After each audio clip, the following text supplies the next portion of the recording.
but Dragon's Dogma 2 has received another patch, a potentially game-changing one. We've got Oliver working on a full video for it because we're quietly excited about this one.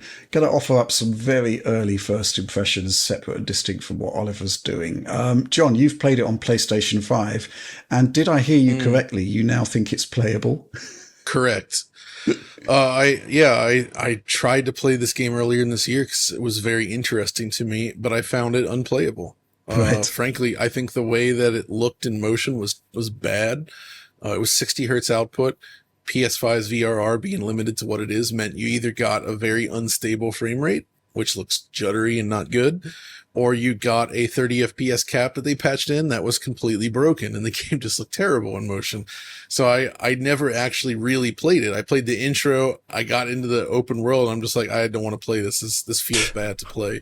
The PC version was also, from what I understand, not great, and I didn't really want to like fumble around and just keep buying different versions. So thankfully, finally, I probably should have just gotten it on Xbox originally, to be honest, because I suspect that was fine with the way VRR works there, because the problem here was that PS5's 60 hertz VRR is limited to a minimum of floor of 48 frames per second, right? With 120 hertz, if you implement it right, you actually get that low frame rate compensation. Xbox also has a limitation on 60 hertz output, by the way, where it's like, I think it's below 40. Where if you go below 40, you get judder as well. So you need to use 120 hertz output. You can really see that in something like Elden Ring.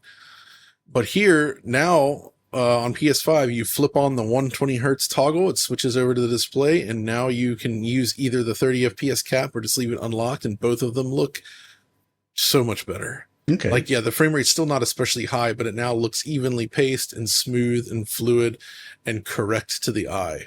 And as a result, the game just looks better to play, and I actually am now intrigued to really start playing the game for the first time, because I never got to really play it because I was so distracted by that unstable performance. And now it's not a problem. So I think that's a fantastic addition here. Well, it sounds good if you're actually willing to play it now. Maybe you should have got it on Xbox, but that version did have the balked checkerboarding. Oh, dang, that's